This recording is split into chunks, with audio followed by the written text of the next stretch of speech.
Welcome to the Eat Your Content podcast. I am Rich Herrera. I'm a food writer here at Jack's Restaurant Reviews. And this is my premiere episode. And for my premiere episode, I'm happy to have Chef Dennis Chan here with me from Blue Bamboo. Happy to be here.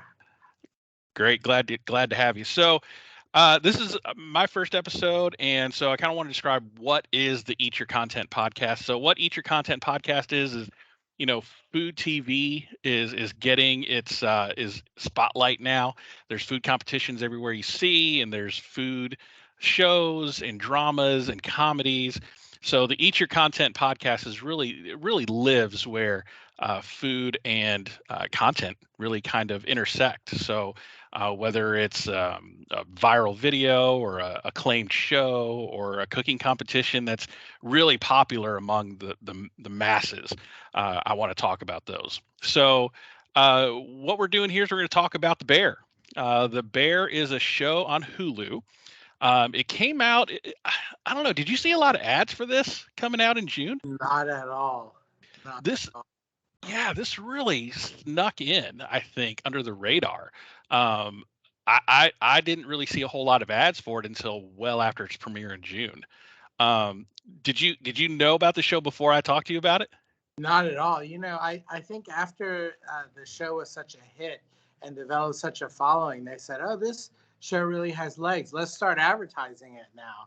And then that's when I had heard people talking about it.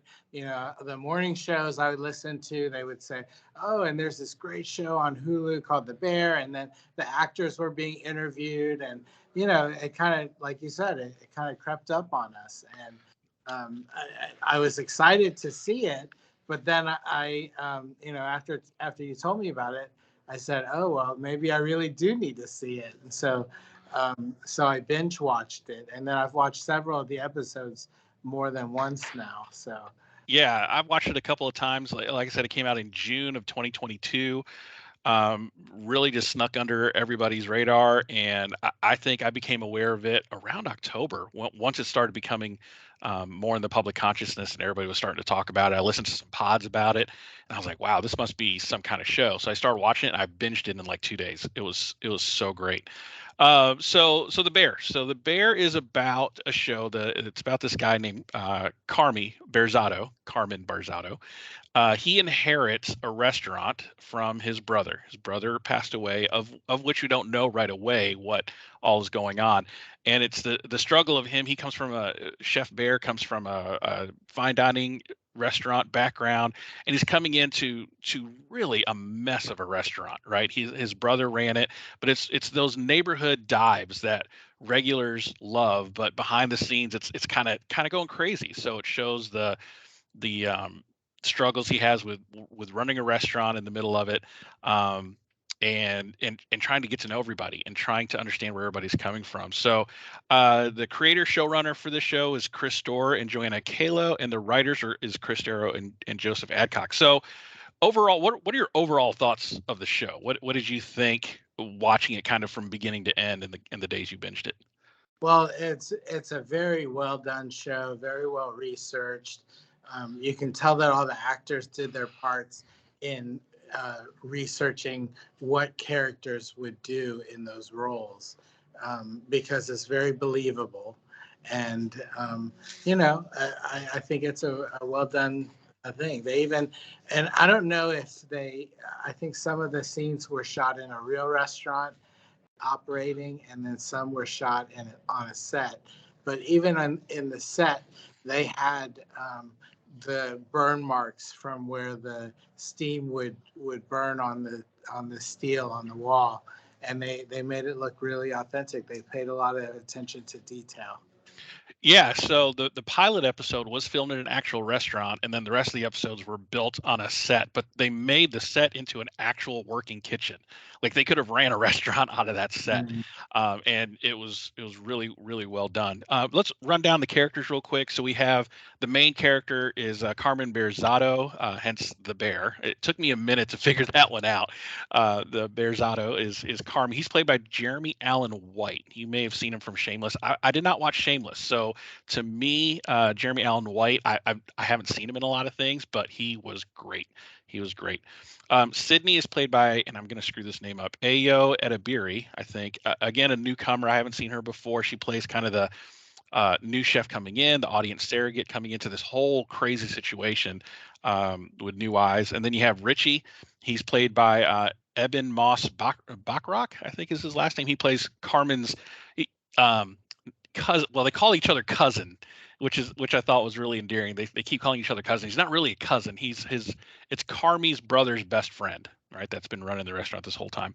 And then you have Sugar, played by Abby Elliott. That's Carmi's sister, Sugar. She's played by Chris Elliott's daughter, which I didn't know he had a kid, and she was on SNL for a while. And then you have newcomer Lionel Boyce, that is playing the character of Marcus. He's kind of the pastry chef there. And then Tina, played great by Lisa Colin Zayas. So she's been in a bunch of stuff, a couple of Law and Order episodes. So what did you think of the cast? How did they interact in the kitchen in terms of how they interacted and that type of thing? Well, why I think that it was cast perfectly for the show is it represents a real kitchen. I mean, there were days way back in the day when a brigade was all male, and it's not that way anymore. And the way that the kitchens are staffed now, it's very diverse. You have people from all backgrounds, and somehow they have a passion for food that really that's their bond that keeps them all together. And that I think it was well cast. Carm is he looks the part of a chef. He even moves the part of a chef. In some of the scenes, he's walking around and you see his posture. And, chefs tend to hunch over a lot because we're hunched over stoves all the time. And that's Yeah. just the posture that we know. And he picked that up and was able to replicate that. The other thing is every person in a kitchen has a nickname. And the chef may not know exactly what the nickname is until they work with the guy for a while, but then everyone has a nickname. Back in the days when I was in culinary school and I worked in Boston, everyone in the kitchen had a nickname, and so we know each other by our nicknames. So it's that way there too. Yeah. I liked how when Carmi comes in, he comes in and he calls everybody chef, right? It's a sign of, he says it's a sign of respect to call everybody chef. But Tina was like, kept calling him Jeff instead of chef, just kind of being smart alecky about it. And I thought it was awesome. And that kind of became his name, Jeff, in the show. So I thought that was funny with all that was going on. So let's break down the episodes. There are 8 episodes total, and they're about 30 minutes a piece. I don't think I think the last episode was about 40 minutes. So it's a really quick binge if you're looking to kind of binge this over the weekend. It's a great one to do. So before we get into the episodes, I do want to say, spoiler alert, if you haven't watched The Bear yet, we're going to be talking about some of the plot, and we're going to be talking about things that happen. And if you want to go into this show completely ignorant of what's going on, I don't know. I guess you got to turn the pod off because we're going to be talking about it the rest of the time. But it did come out. Pause us and come back to us. Yeah, pause it, and come back in about, I don't know, an hour and a half or so. But I don't know, 6 months though. I feel like spoiler warning should be, fair game by 6 months. What's your personal timeline on spoiler warnings? How long do you go before you're like, you know what, it's not a spoiler warning anymore? Yeah, 6 months is fair. 6 months seems fair. So spoiler warning, we're going to get into it. So the first episode is titled System, and you really get into it. I mean, from the get-go, you have this kind of weird dream sequence of Carmen seeing a bear in the middle of a Chicago bridge. Don't really know what all that's about at the very beginning, but then he wakes up from that dream and he's right into it. He's already working at his brother's restaurant. We don't know how he got it or why he got it yet, and it's just going in there. And then Sydney comes in and says, "Hey, I'm your stage." What is that? Have you ever had that in your kitchen? Do you do that? Did you do that as a chef coming up in the ranks? Absolutely. And not only did I stage, well, we accept stages here from our local culinary school. And anyone who really wants to learn what it's like to work in a professional kitchen, will take them on as a stage. But a stage is basically you go into work and you work to learn what that kitchen is like. And usually it's unpaid. And usually you learn a lot from a chef or from those people that work in the kitchen. And you kind of see how the pace of that work environment is. And so I went and staged in two places when I was in culinary school, just so that I could try to land an internship. And that's really a lot like what Sydney did in this show too, is that she went to stage so that she could get a job, and lo and behold, she got the job. But you go in, you show them what you have and what you do, how you do things. They watch your speed, they see how you interact with the others in the kitchen, and then generally they give you an offer. But when I staged in New York, I staged at a place called Quilty's, and Quilty's was run by a chef that had worked at with Bobby Flay for a little while. And so, New York restaurants, you have to be fast, you have to be accurate. And the chef there asked me to come and stage. So I took the train down from the school. It was an hour and a half ride down from the school. Then I went to spend the day with them. And then in the kitchen, she had me peel peas and, peel potatoes and put a couple of things together. And then she had me make a salad during dinner service. And it was the kind of restaurant that, and I don't want to fast forward too much, but it was the kind of restaurant that Carmi worked at in New York City. And so, there's a lot of yelling, there's a lot of belittling, there's a lot of that type of behavior toward everyone else that works in the kitchen. And I was making salads right that night. Well, every salad you had to make in a clean, brand new bowl. So you would have to make the salads, you have to run, clean them out, and then come back and make more salads. It's fast paced. So that chef, I ended up, because I was staging at two places at the same time, she wasn't sure she wanted to offer me the internship. So she waited. And then in the meantime, I staged at a place in Boston called Blue Ginger. And there, the chef, right away, he was like, can you start like tomorrow after I had staged there? And I said, no, my internship doesn't start for another 2 months. He was like, if you can come earlier, come earlier. So of course, over the course of 3 days, he made me an offer, and the other chef kind of dragged her feet. And she made me come down a few times to the city just to interview. And that very last time, she said, I'm going to go ahead and make you the offer to be our intern.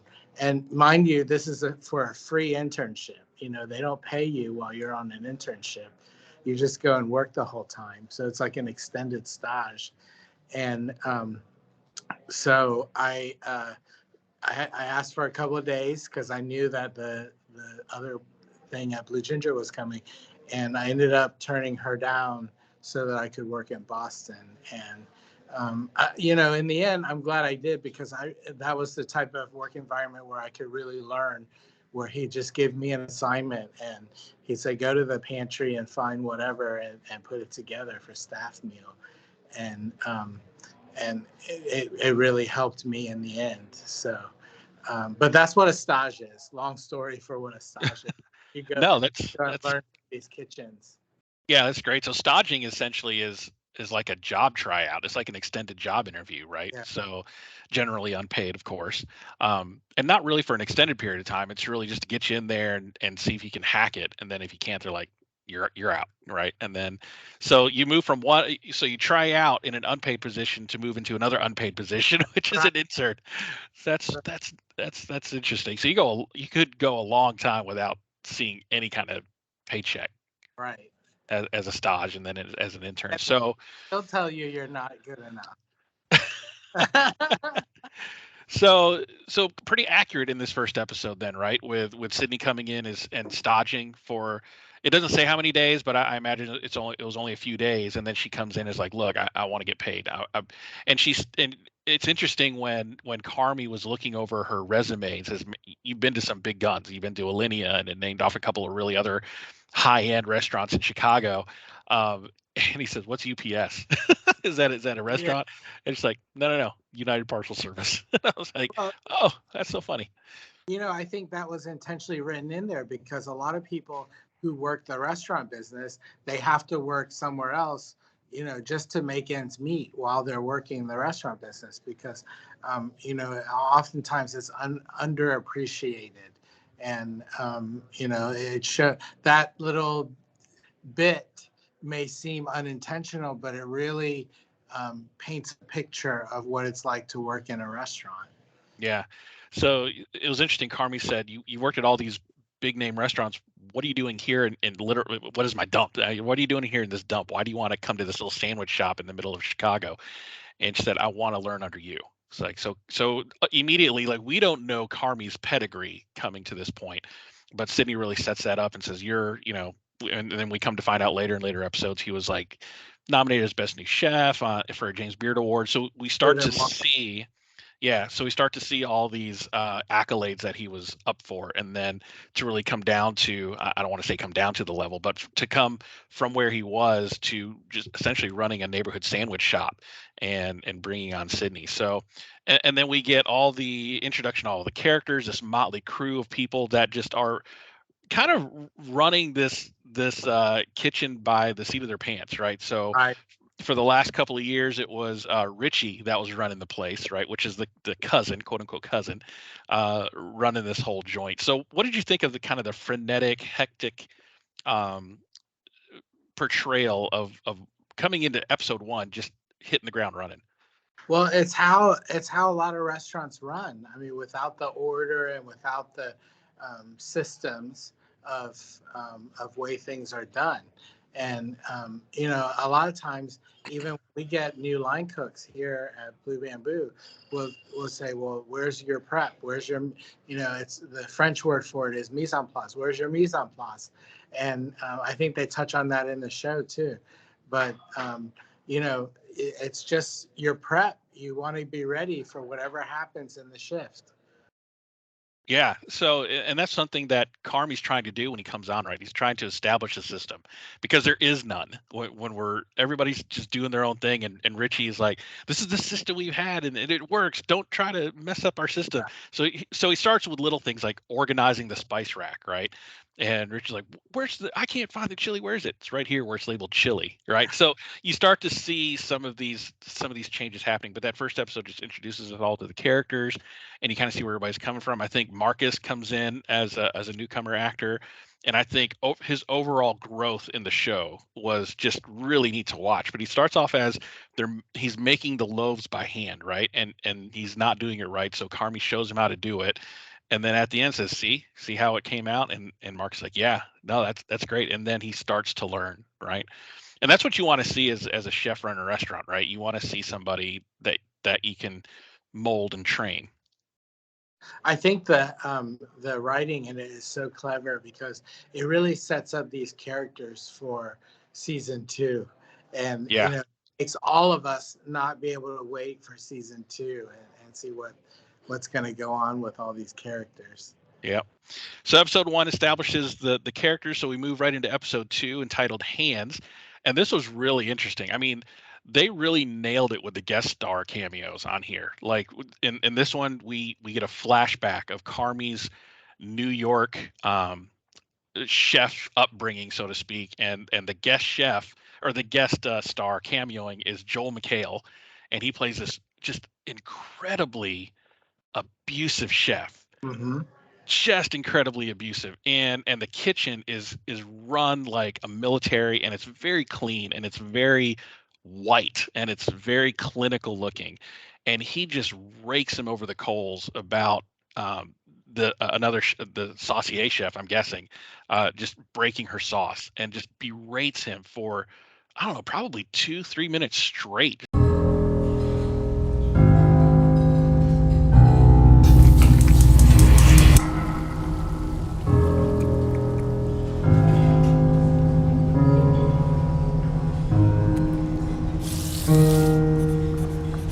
Chefs, table 38, 2 people.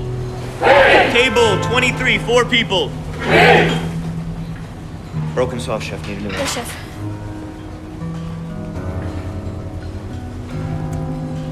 Fire 31, 25, 2 out on 31, chefs. Hey! Still not there again, chef. Yes, chef. Thank you, chef. Wait on 31, chefs. Hey! Why? Chef, I'm sorry it got too hot. Why? It didn't cool down. Why? But it was my fault. Go. Fine. Fire 19, chefs. Hey! Hold on 17, chefs. Hey!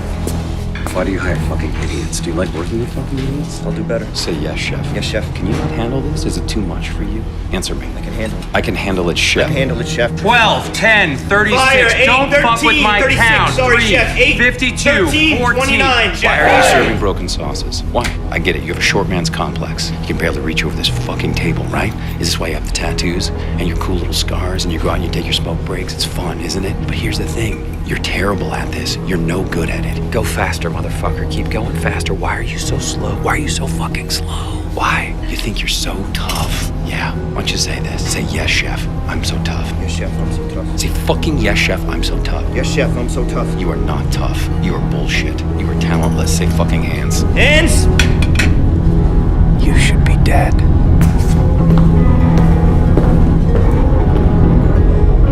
Telling him how awful he is, and you shouldn't be doing this, and you have a short person complex, and you can barely reach over this table. I mean, it was the F-bombs per hour in this 2-minute segment. was insane. But how did you what's that? It took me back. Oh, did it? I was about to ask you, is like, did that kind of give you a little bit of flashbacks of your own in fine dining, and I don't know, I don't want to make light of PTSD, but did it kind of give you? Was it hard to watch? Was it kind of watching your like, and you had to pause it or something and take a break?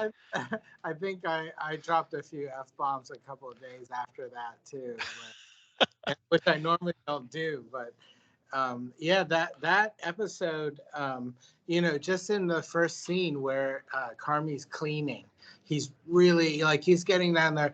You can imagine him scrubbing with a little toothbrush. It's so detailed cleaning.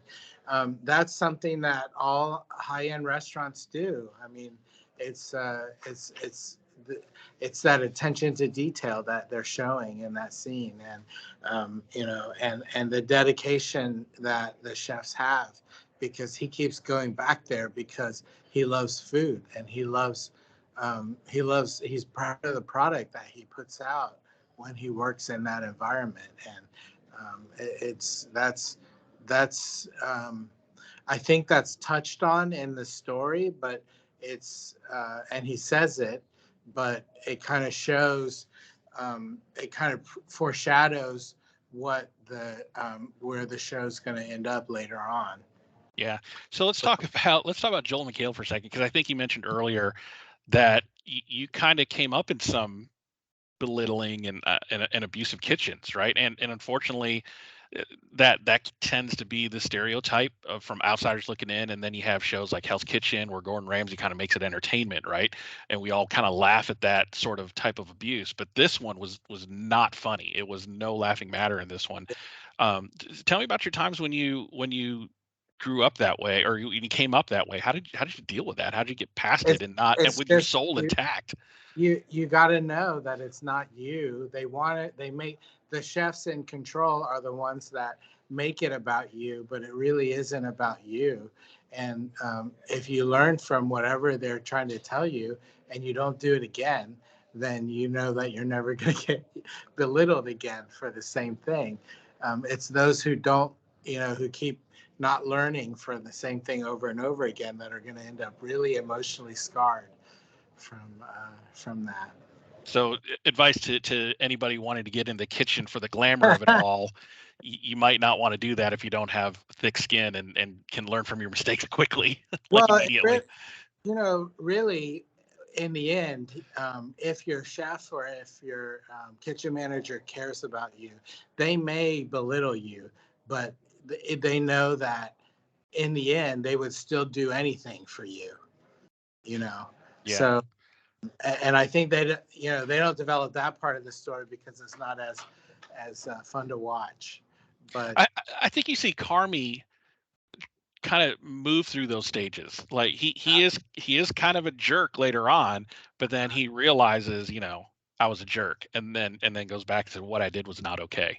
So you do see those ebbs and flows, I think, in the kitchen. But definitely with the Joel McHale guest starring appearance, yeah, it's led to believe he's like that all the time. And what's that? it was an intense scene. It was very intense. Yeah. Very, very, very intense. So we also learn how Michael died. So Michael is the brother that died and left the restaurant, not to Richie, the best friend that's been running it this whole time, but left it to Carmy, who's actually been away from the family for a couple of years. And Carmy doesn't quite understand why he left him the restaurant, but he's taking it on. And we learn that that Michael died of suicide. And unfortunately, sometimes we've seen that in many high profile instances. You think of Bourdain in his situation, and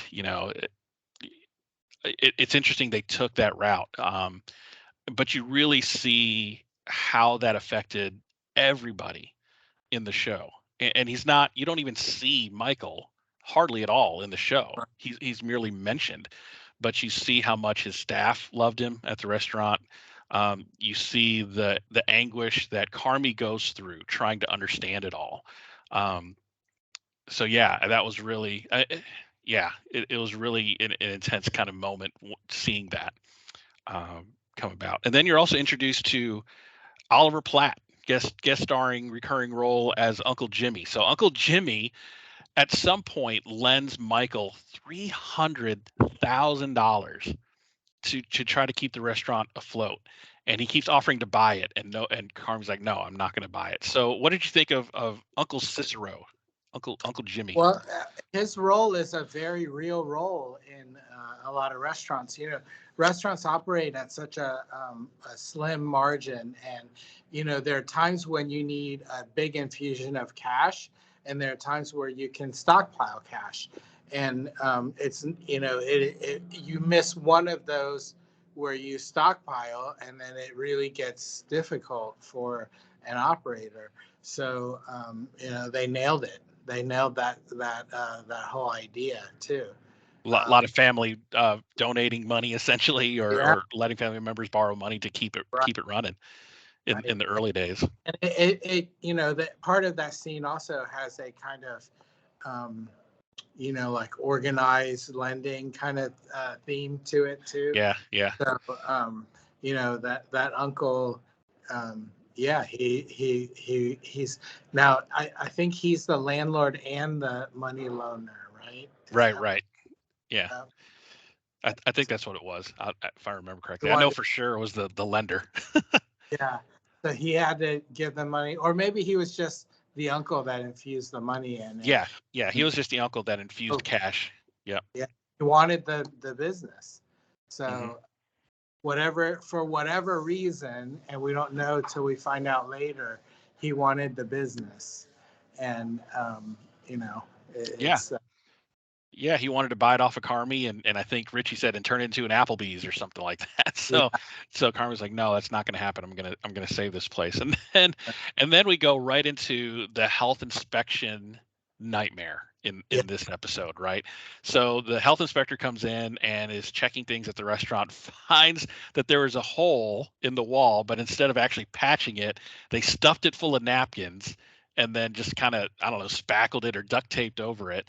And then somebody left their cigarettes on the stove, and then that got them a C on their health inspector report, which was really bad. So from the outsider looking in, yes, these are bad, right?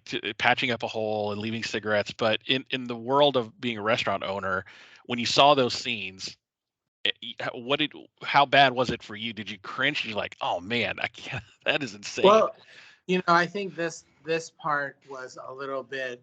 This is probably the hokiest part of the whole series. I have those items, but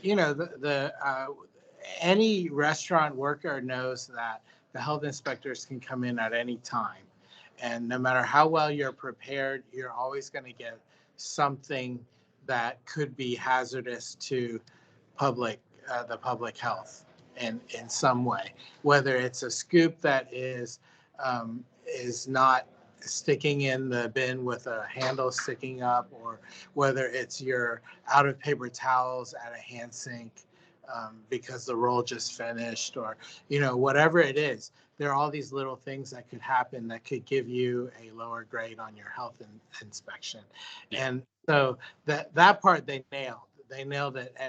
But stuffing, I mean, it in that type of business, someone could have stuffed the hole just so the rats can't come out of the wall. But it was a little bit, it was believable, but it was the stuff that she marked them off for was a little hokey. Hokey, so like a little too much, played for drama a little bit. Yes. Yeah. But man, they as soon as she leaves, he's like, I'll fix the hole right now. And he's like, you can fix it, but I ain't coming back until another 30 days. And then Carmy and Richie just kind of go at it. And that was kind of funny to watch. He came through an episode that's really intense at the beginning, and then you kind of laugh here at towards the end with the health inspection. So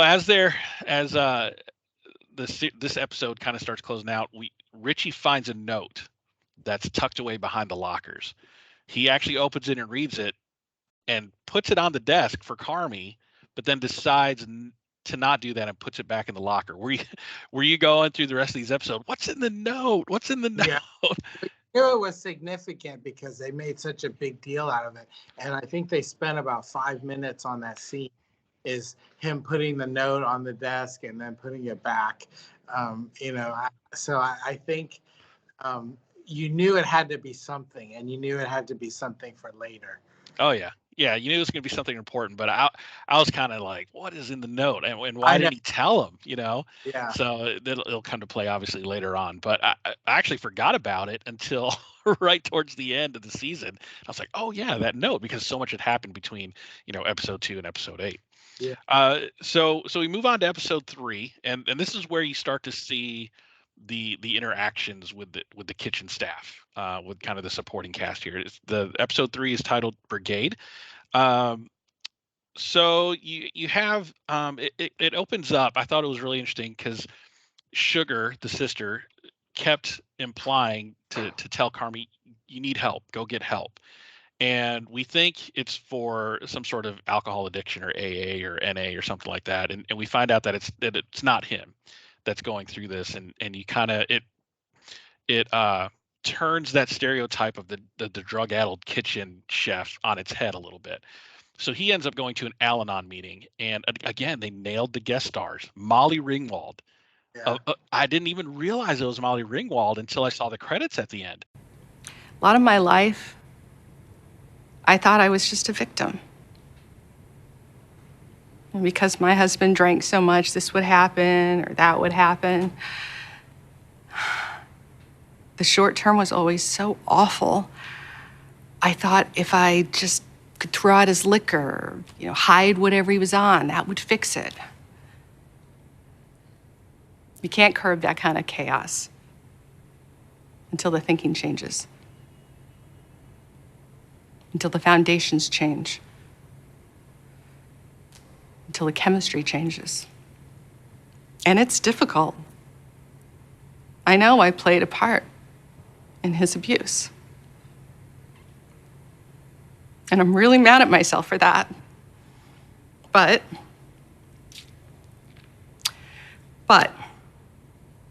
if there's anything good that came out of it, it's that it made me realize that the best thing for me to do is just to try to keep my side of the street clean. Instead of trying to fix everything, just remove myself from any situation that is or could become toxic. I was like, oh my Lord. And I rewound it and watched it again. She just gave a great monologue about Al-Anon. So Al-Anon, for those that don't know, Al-Anon is for the family and friends of people that are alcoholics and going to AA, and how to deal, with the emotional turmoil of somebody going through alcoholism. And man, again, just really heavy, just really heavy at the beginning. But what are your thoughts with the show not making Carmi the addict, but kind of making we come to find out that Michael really was the drug addict in the family, and the one really suffering from drug addiction. How did you feel about the show kind of turning that concept on its head?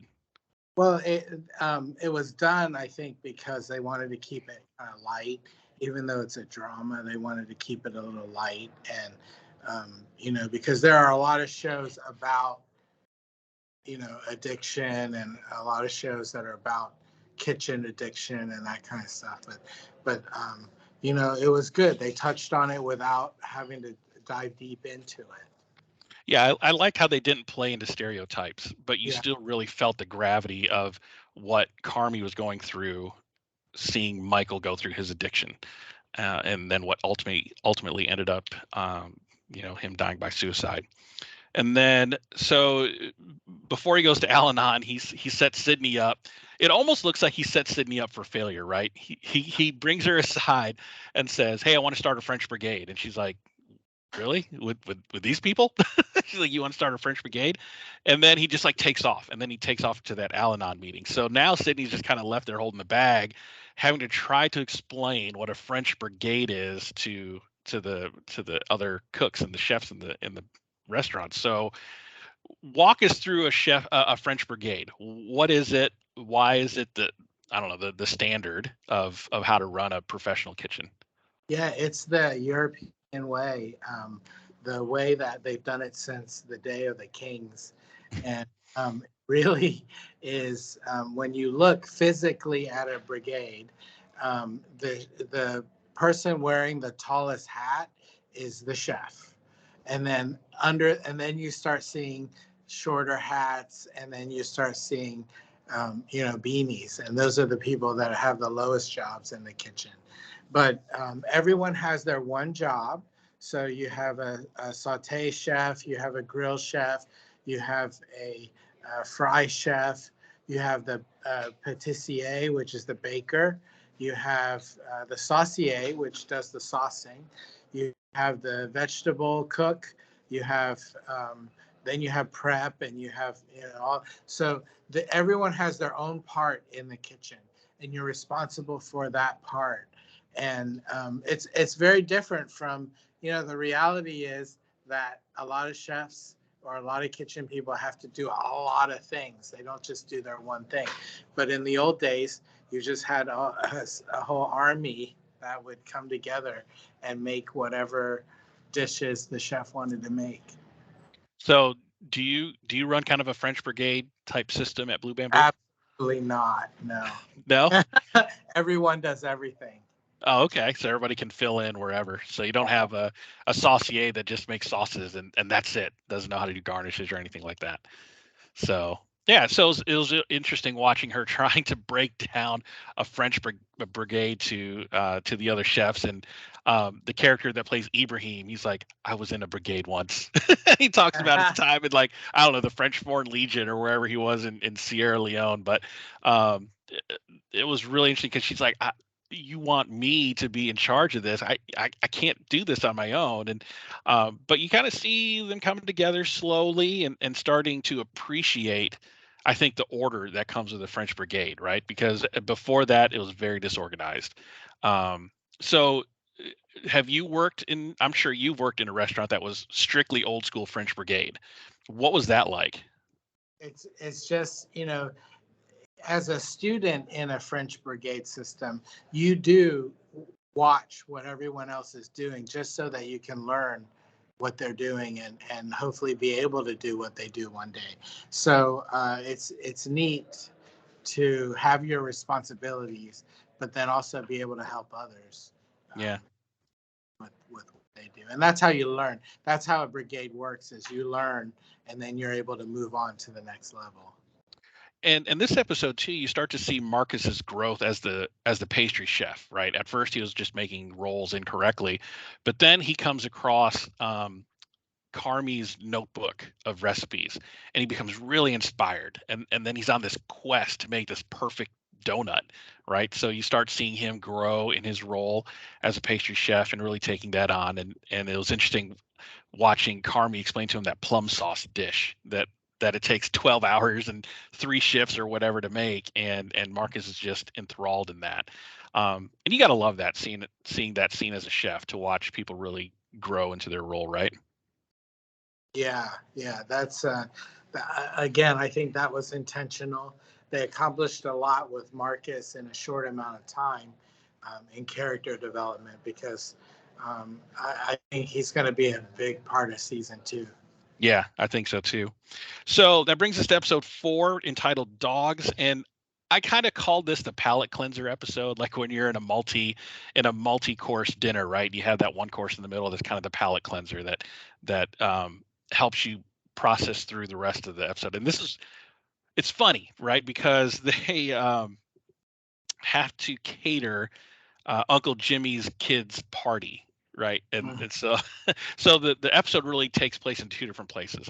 You have the catering that Richie and Carmi's doing at Uncle Jimmy's house, and then you have the day, as it were, at the restaurant with Sydney and the rest of the crew. So looking at this one, he's catering a 13-year-old birthday party. They're making hot dogs, and Carmi is taking it. He's kind of chefing up hot dogs, right? And he makes ecto cooler from scratch, right? So he's doing a whole lot for this 13-year-old kid. So what's kind of like your catering kind of thing, where you're walking into this and you're like, oh man, I really don't want to cater this. So do you have any stories like that? Well, he's really the way that, because honestly, they're a sandwich restaurant, right? Right. So doing hot dogs isn't really too much different from what a normal sandwich restaurant would do. But because he is this accomplished chef, rising star chef, he, and we know that by this point in the story, it's just kind of just also setting up the scene for later, that he's doing this to survive. And as a restaurateur, as a caterer, you do take on things that you do just so that you can help put to the bottom line. Right. And that's clearly what he did. And he said, I think he makes mention to that to Richie in the show. Yeah, so he makes the ecto cooler from scratch, I mentioned earlier. So for the young kids listening that weren't born and raised in the 80s, go Google ecto cooler. We'll come back and you'll understand why that was so significant for me watching that. I was like, oh my goodness. And then I think the hilarious part, right? This party is just everybody's screaming, everybody's loud, and then somehow Richie spills his Xanax into the ecto cooler. Yeah. Right? And then it gets real quiet, and all of a sudden, like, everybody's asleep. So that was hilarious.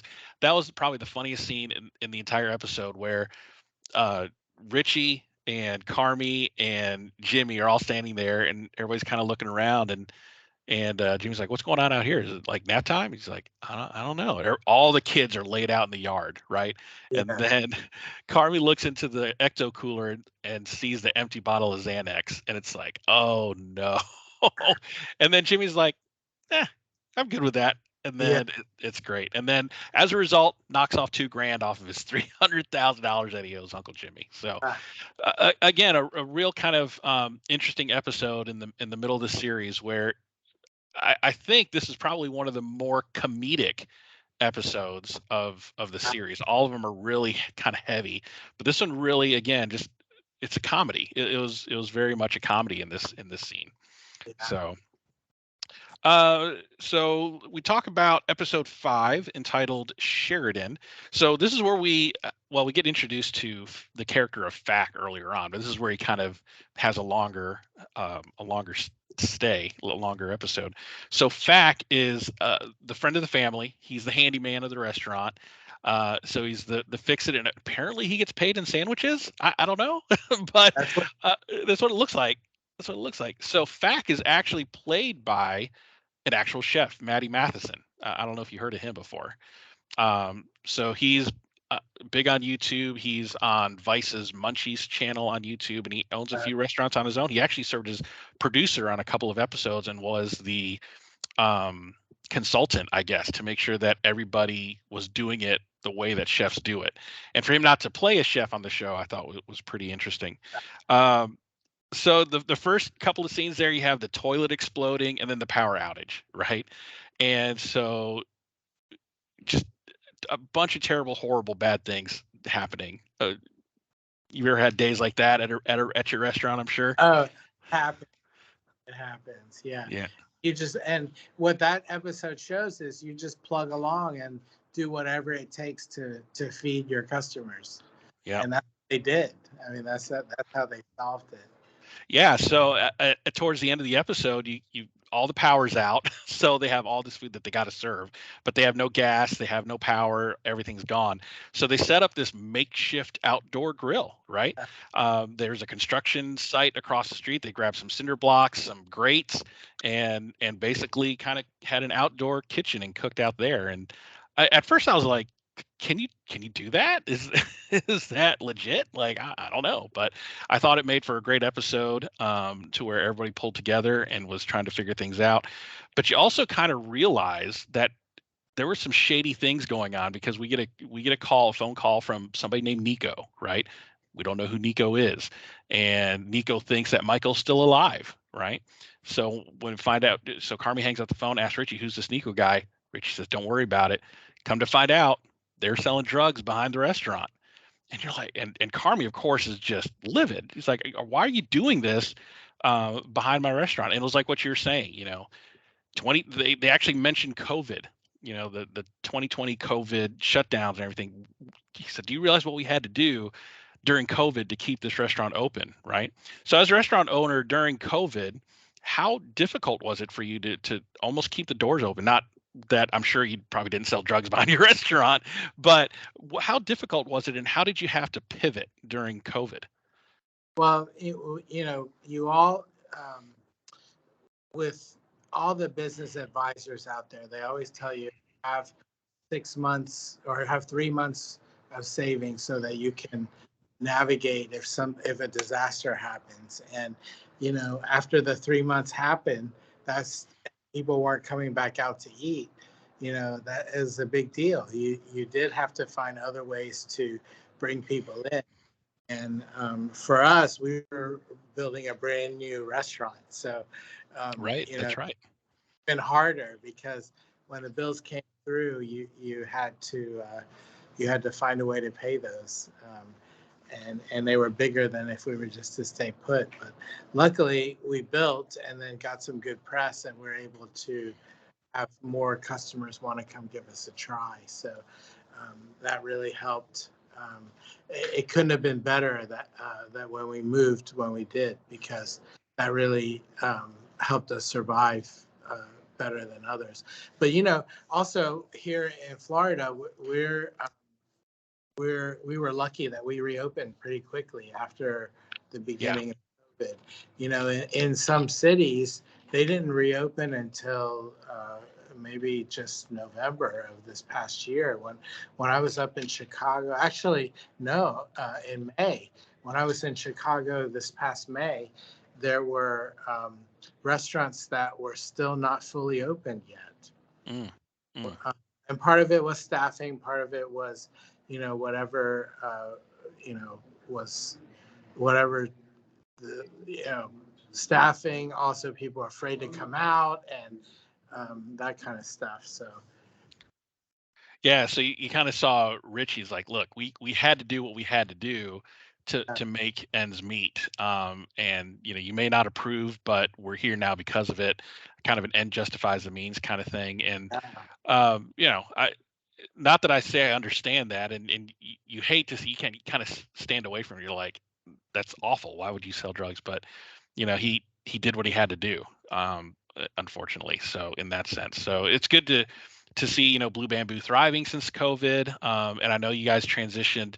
You aren't typically a takeout delivery type restaurant, but you had to transition to that, as COVID was raging in 2020 for us in Florida for a couple of months or so when we were shut, however long we were shut down. So it was good to see that you guys. What could have easily been a statistic, and unfortunately, a lot of restaurants in Jacksonville fell to that statistic. You actually kept on and kept going. Yeah, yeah, we're like I said before, we're lucky to be able to do what we love. So Yep, yep. So we moved to episode 6, which is entitled Series. This is where we actually see it opens up with a flashback of, again, just a killer guest host, John Bernthal, uh-huh. of Punisher fame, of The Walking Dead fame, playing Michael. And you see this scene where they're doing a family cookout, or they're cooking Sunday dinner. Looks like brajol, I think, is what they were making, right?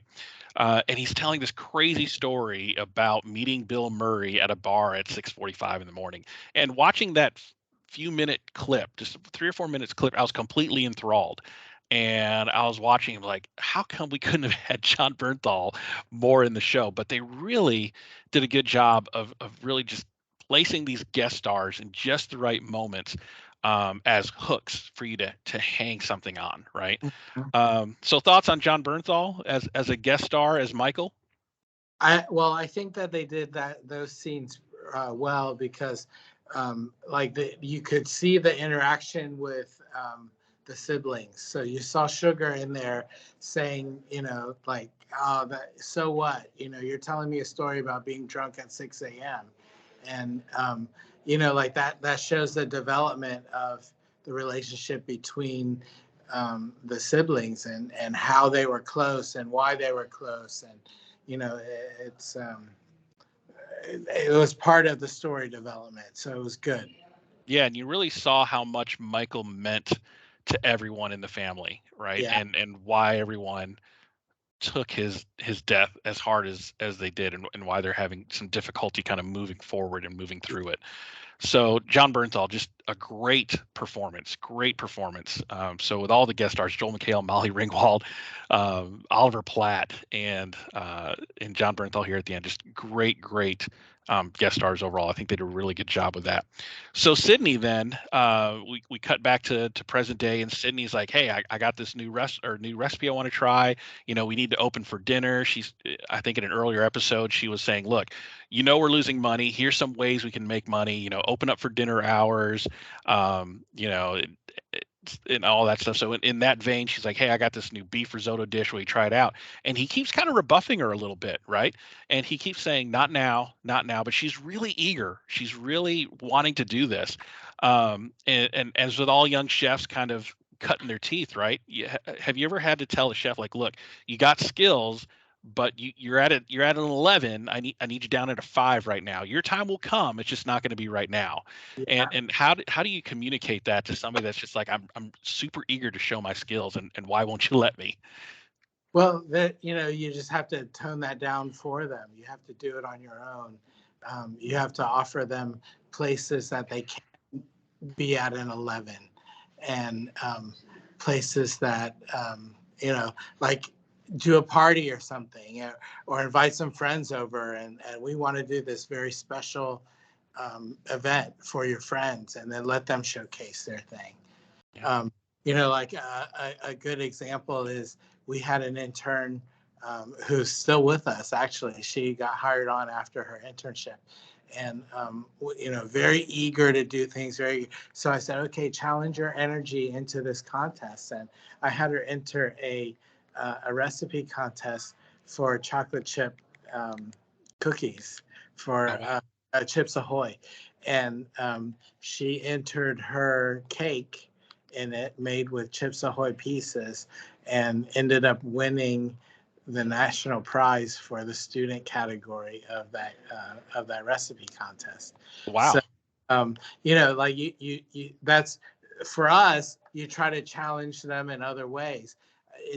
They set up the scene in the bear so that she had to focus on getting the food out. Like her responsibilities were a little bit more, but it's very real, because if you're passionate about something like Marcus, he still finds time to do those donuts, even though he has other responsibilities in that kitchen. Yeah, with Marcus too, you find out he's actually living in the kitchen. Yeah. And not because he has to, it's because, like, look, I want to get here early and I want to work on my thing, right? Yeah. And to see that passion start to develop within Marcus. And then with Sydney, she's like, look, I got this dish, I want to try it out. And he keeps saying, we're not ready yet. We're not ready yet. So she ends up taking the dish out to some random person out in the restaurant. Unbeknownst to her, it's a restaurant reviewer for the Chicago Tribune, right? Yeah. And that's going to play a factor in the next episode. But before we talk about that, so at this point, you start seeing kind of some character development in Richie. So Richie's, since episode 1, was kind of a jerk. I mean, from the get-go, he was a jerk the whole time. But then there's these little pockets, these little moments in the show, like when the health inspection scene where him and Sydney have to go to the hardware store to find the things to fix the hole. You see some character development there with Richie and Sydney kind of connecting. And then here you see Richie outside.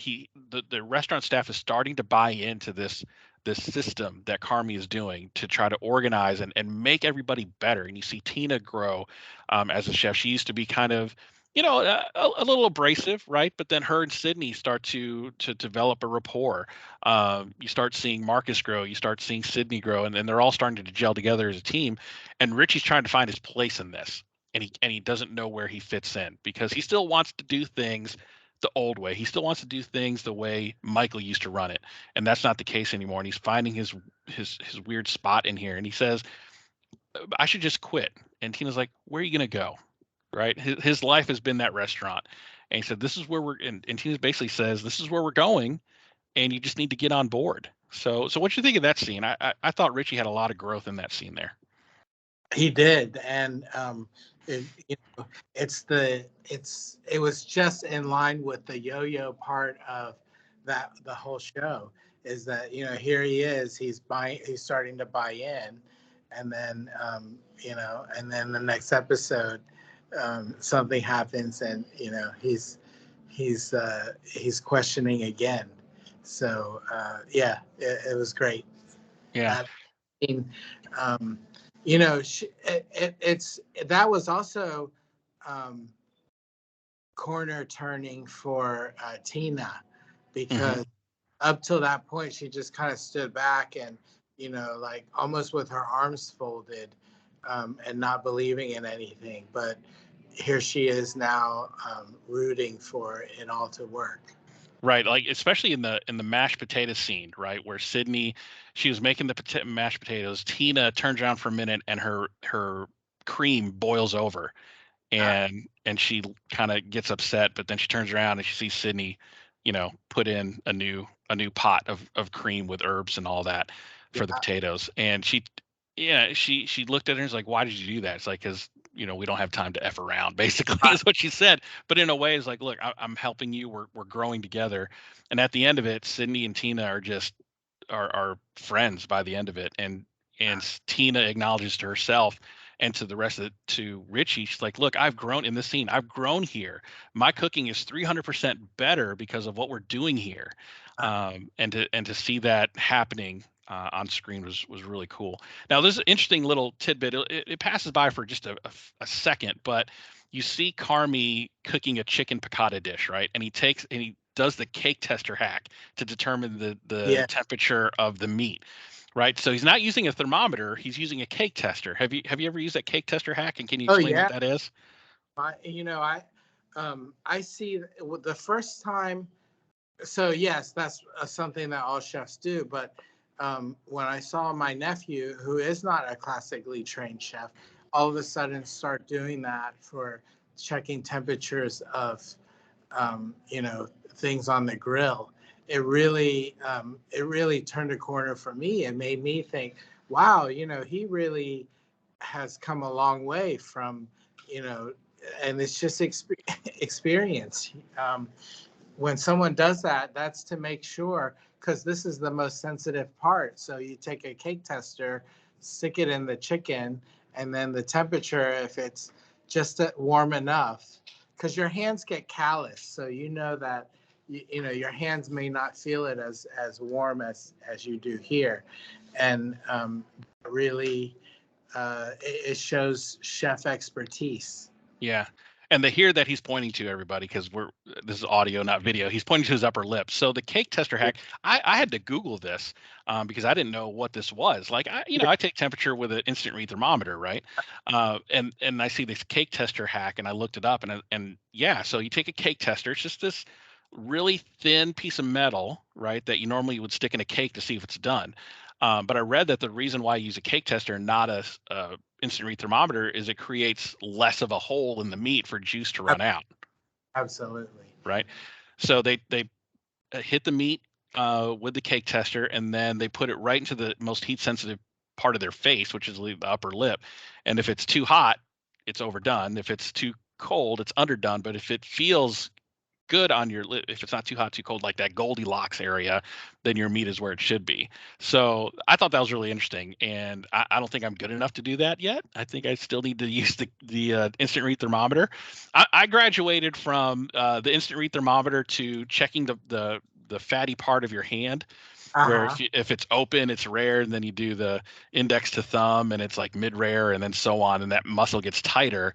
That tells you, okay, your meat's a little. If your finger, if it feels like your pinky and thumb touching together, and you touch that fatty part of your thumb, and it's like really tough, that means your meat's overdone.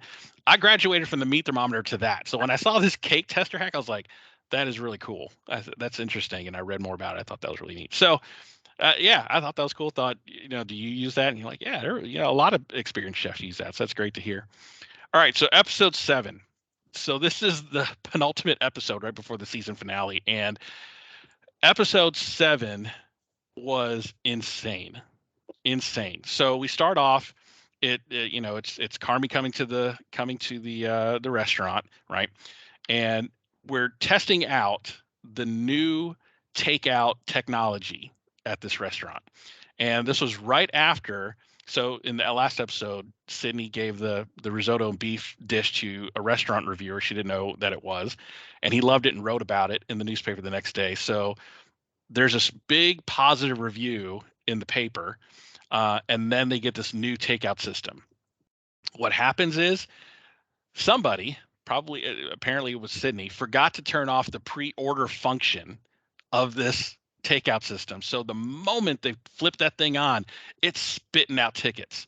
It's spitting out tickets nonstop, and you just continue to hear the ticket machine going off. And then from that moment on, it's nonstop through the rest of the episode. It's just crazy. So I don't know if you knew this, but this episode was shot in a single take. It's a 20-minute episode. It was shot in a single take in the set that is looking like a kitchen, but they made the set just like a commercial kitchen. So what you see there is the cameras being really uptight and close. It almost felt like a claustrophobic episode, right? Yeah. Everybody's all on top of each other. And it's from the moment Carmy walks into the restaurant after the opening credits, it's a single take. And they rehearsed that five times before they finally got it right. And it just goes for 20 minutes straight. And what were your thoughts on this episode? Just seeing the chaos of all these tickets and the sound of that ticket machine just going the whole episode was I mean, it made it more tense as the episode went on. What were your thoughts on that? Well, that's very real. I mean, that's something that actually happens in kitchens when you have chaos like that. And as I was going through it, I felt like, as I was watching it, I really felt like, it was real. I mean, it really could happen. And that pre-order function, there's been times when we embrace new technology and it doesn't work the way we had, because we didn't tell it to work the way it needed to work. So it was, again, well written and well acted because he really felt like it could have happened. Yeah, and the thing about this, I didn't realize because I have the ad-supported version of Hulu, so I didn't realize this was a single take because I was getting commercial interruptions, right? So when I found out that it was a single take episode, I went back and rewatched it, and I actually subscribed to the ad-free version for just this one episode, and watched it all the way through. And if you're a fan of movies and if you're a fan of TV shows, if you can do something in a single shot, it's just totally immersive and totally just watching everything happen, and the skill of the camera operators and the actors hitting their spots in a single take is just remarkable. I think of, I don't know if you ever watched Daredevil on Netflix, but that the hallway fight scene in Daredevil, it's like, I don't know, almost 10 minutes, and it's a single shot of Matt Murdock fighting everybody. So it kind of gives you that same very intense. I was very clenched. Like I was white knuckling that episode because I wanted it. I kind of wanted it to end. I was like, if this was 20 minutes Yeah. in the life of a restaurant, I can't imagine what happened like after that if that happened for 8 hours, right? 8 hours straight of that ticket machine going nonstop. And then this is where Carmi kind of loses it and starts cussing everybody out, and really that abusive kind of upbringing that he had in his restaurant world comes to the surface, right? He's Marcus is working on this donut, and he's screaming for rolls, and Marcus comes up to him in a moment of vulnerability, right? And says, "Look, try this donut. I nailed it. I nailed this donut finally." And Carmi smacks it out of his hand, lands on the floor. Richie gets stabbed in the butt by Sydney on accident because everybody's just moving, just crazy. Sydney's cussing Carmi out. Everybody's just cussing everybody out, and it's just chaos, right? And the funniest scene is when Richie is getting his wound tended to, and he's like, "Tell me about the brigades. Tell me about the brigades." And the guy's trying to distract him from the pain. Ibrahim is trying to distract him from the pain of the knife there. So I've read some stories where this scene was pretty traumatic for some chefs to watch. I mean, do you feel? Did you kind of feel that tension? What's that? It's all in a day's work. You're just so calm and collected. You're so funny. Yes. Oh, that's nothing. That's just a day in the life. Chefs deal with that kind of stuff all the time. No matter how hard you plan, it's how you handle when things don't go the way it's supposed to go that makes it okay. And it's that whole episode was to me felt like real, because you're making decisions right away. You're trying to do, and in that scene he's calling for, okay, you do this, you do that, and that's the way chefs have to do when they're under pressure. You kind of fall into this mode where you're telling people what to do so that you can get stuff done. And of course the tickets ended up being more than anything they could handle, more than anything they could produce. Right. But it's just that's the way it is. And then by the end of the episode, there's kind of two casualties. You have Marcus, after getting the donut slapped out of his hand, he's like, "I'm out." And then Sydney, he's like, "Are you okay, chef?" "No, chef, we are not okay." And then she quits. So he loses two chefs in this debacle, and has to change things quickly. So I thought, man, that was probably the single best episode of TV I've ever seen. And I probably watched that episode like 3 times. Yeah, me too. Yeah, it was great. It was great. So, and it was also too, all the tensions that have been building up for the first 6 episodes all came to a head, and everybody kind of exploded on different people throughout episode 7. All the things that were building up between various people within that core group came out. Carmi's like, "Sydney, I told you that dish wasn't ready, and you served it anyway. It's your fault that this review went out, and now we're this. And I told you we weren't ready for it to go, and you pushed it on me anyway." And Richie is like, "I told you the system wouldn't work, and now I'm stabbed in the butt." Right. So a lot of just tensions building up, and it finally just hit release in this. In this 20-minute one-shot episode. So I would suggest to anybody that is going to watch this show, if you have the ad-supported version of Hulu, just for one night, upgrade to the to the Yeah. to the no commercials, the ad-free version, watch this episode, then go back to ad-supported, because you lose the significance of this episode if you don't watch it as it was intended without breaks. And it's a quick 20-minute episode. It's great. It's great. So we come to the final episode, the season finale, entitled Brajol, and it opens up with Carmi in his Al-Anon meeting, and his share, and you really finally now understand why he is doing the things that he's doing with this restaurant, right? He didn't understand, why Michael wouldn't let him work at the restaurant growing up. So he took that as almost like an insult, or as an insult, not like, as an insult. And he said, well, I'm going to show you, and I'm going to work at the best restaurants in the world for the next 2 years. And then Michael passes away. And you kind of get his motivation for why he's doing what he's doing. And I thought that first, that was a pretty long epilogue or monologue. I think that was, I don't know, 3-4 minutes of Carmi just completely vulnerable and seeing what's happening and what's going on and why he's doing what he's doing. And it also opens up with this is the episode where he opens up on a fake cooking show, looks like.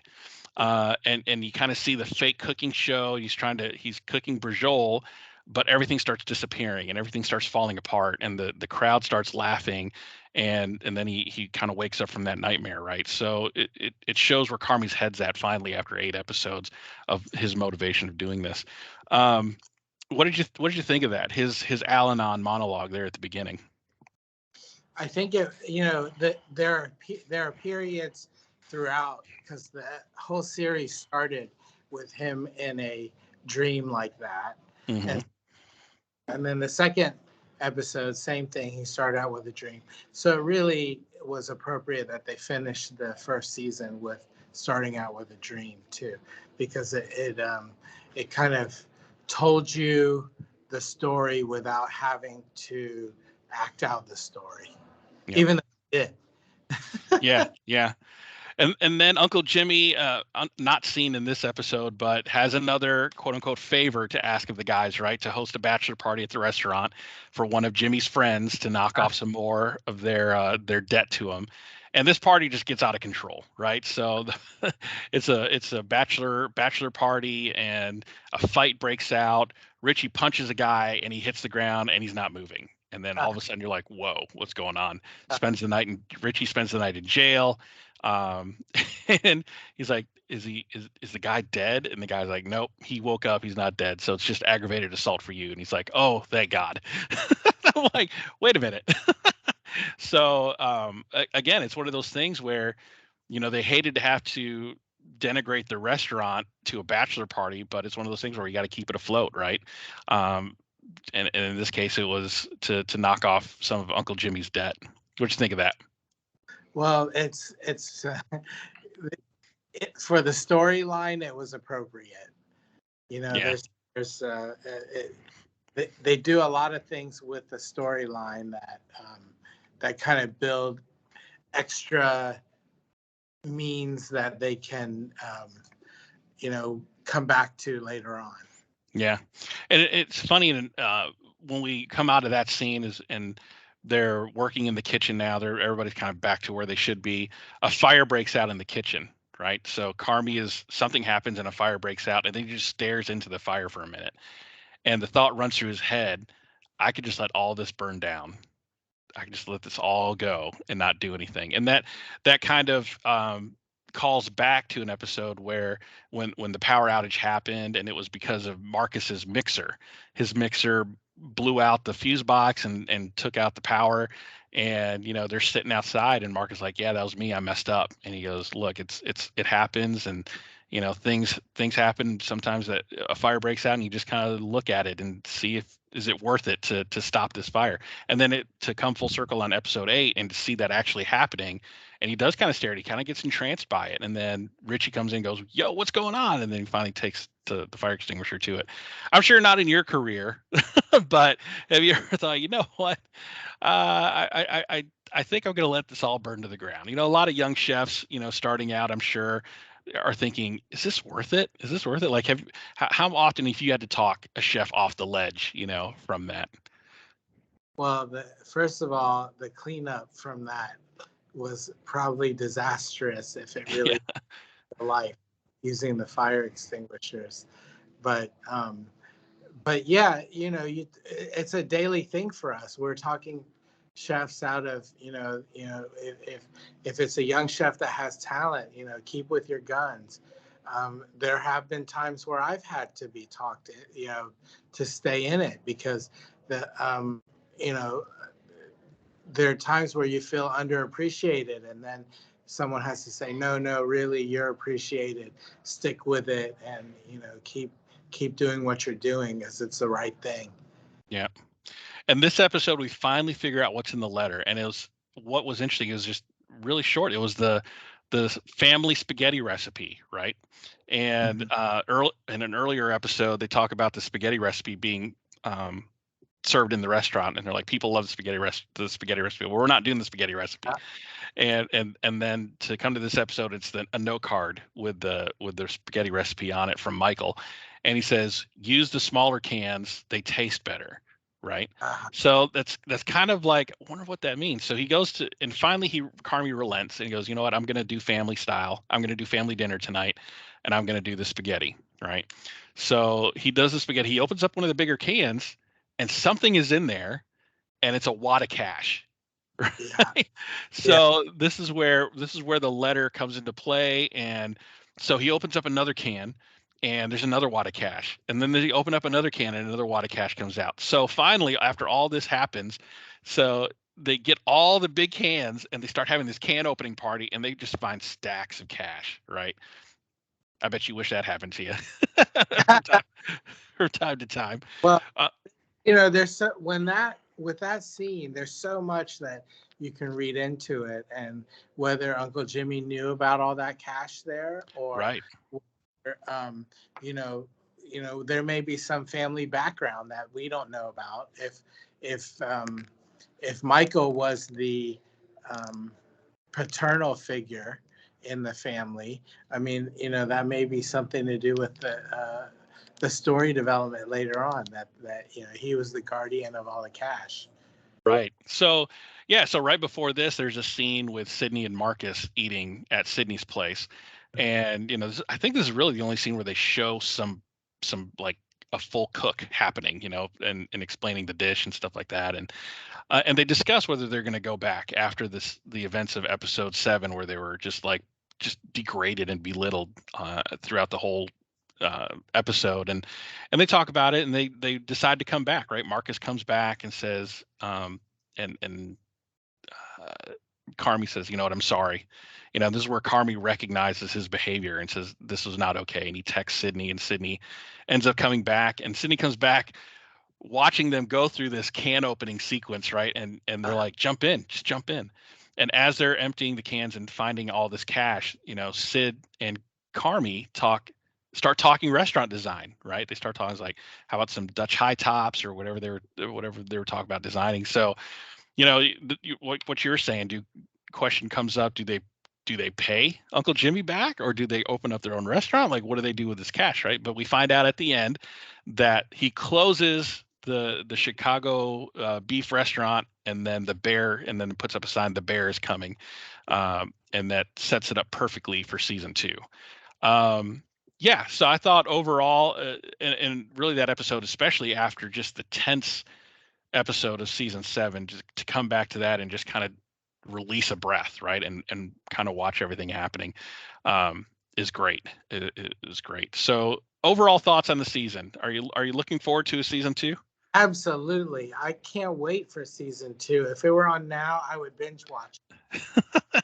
But it's really going to be hard for them to put as much into, because I think, I really think a lot of the drama, a lot of the interest may have come by accident. I know it's a good show, but I don't think it was supposed to get as much accolades as it got. And I don't know how season 2 could ever top season 1, but I'm definitely gonna watch it. Like, wait to watch it. Yeah, I thought it was interesting because with Hulu, they don't drop all their episodes all at once. But on this one, they dropped it all at once. So I Yeah. don't know if they thought this was going to be as big of a hit as they thought it was going to be. But season 2 was announced, and it was announced about a month after season 1's premiere. So we don't know when yet that's coming out. But for sure, I'm going to be watching it, and for sure, I'd love to have you back on and talk about it when it comes out, You bet. uh, and kind of see. Interesting to see where it goes. Like now that they're kind of gelling as a team, now they kind of made it through. Now we comes the challenges of opening up what appears probably is going to be a more upscale kind of restaurant, right? So all the challenges that comes with should be interesting Well, to watch. you know what they did say in one of the episodes that, oh, the neighborhood's changing. That's It's right. gentrifying, regentrifying, and so you kind of get a glimpse. That's a big hint that they dropped for that show, that Right. season. Right. So at the end of each recap, I want to rate the shows on how many forks you want to give to this overall season on a scale of 1 to 5 forks you would give for this show. How many forks would you give? 4.8. 4.8. That's interesting. 4.8. I would probably go. Oh man, I guess this is my first one. It's a high bar. I'm going to go 5. I thought it was just a great. I'm going to give 5 forks. I have 5 forks to give, so I'm going to give them. I thought it was a great just season of TV, and I think in a binge watching kind of culture, right? Having it being 30, maybe 40 minutes, a real tight 8 episodes, to be able to watch quickly and then talk about. The first thing I wanted to do when I got done watching the show is talk about it with somebody, right? So I'm really glad I found you to be able to talk over this with and just say, how real was this? So So I um, wanted merch. some hats with the bear on it, Yeah, stuff like that. I was ready for merch, and it might be out there now, but they missed the Christmas season by Oh, not having right. merch out there. Exactly right. Uh, I don't think they'll have a problem with that now if they decided to do that for sure. But yeah, I just thought it was just a well written 8 episode season. Just really tight 30 minutes. The guest stars were placed in the perfect spots in the show to really give breadth and depth to Carmi as a character and how he came up. And the family as a whole of how much Michael meant to everyone. um, yeah, I just thought it was really great. I thought it was really great. So, uh, that's it. I think we did it. I think we did it. I think we covered it pretty well there. Thank you for being on the show. I appreciate it. No, thanks for having me on. I can't wait to talk about season 2. Right, I know. So, last thing, I want to give you the last word here. Tell people where they can find you on socials and physical locations, and kind of tell them what you're up to. If you have any big projects coming up that you want to share or plug. Well, Blue Bamboo is in Jacksonville in a neighborhood called Mandarin. And we just moved here just shy of 2 years ago. We were in business over in the other side of town for 16 years before we made our big move.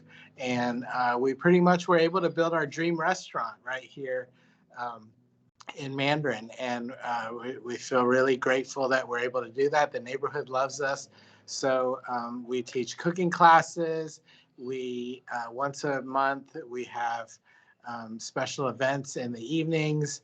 Special events on one Sunday a month. We'll serve Asian tapas, dim sum, and we're happy to be a part of the community. We support the community wherever we can, help out with events, and we're just happy to be here.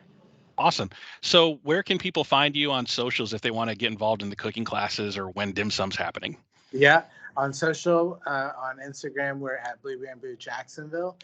And on Facebook, same, Blue Bamboo Jacksonville. You'll find us across all platforms. And then I also have a personal account, which is Denny Chan Chef. So you can find me there too. Awesome.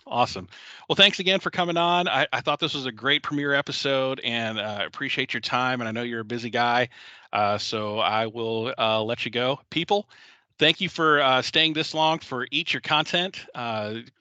Give us a rating. Give us a I don't know how they rate it now, 5 stars, and share it with your friends and family so it'll be easier to find for them.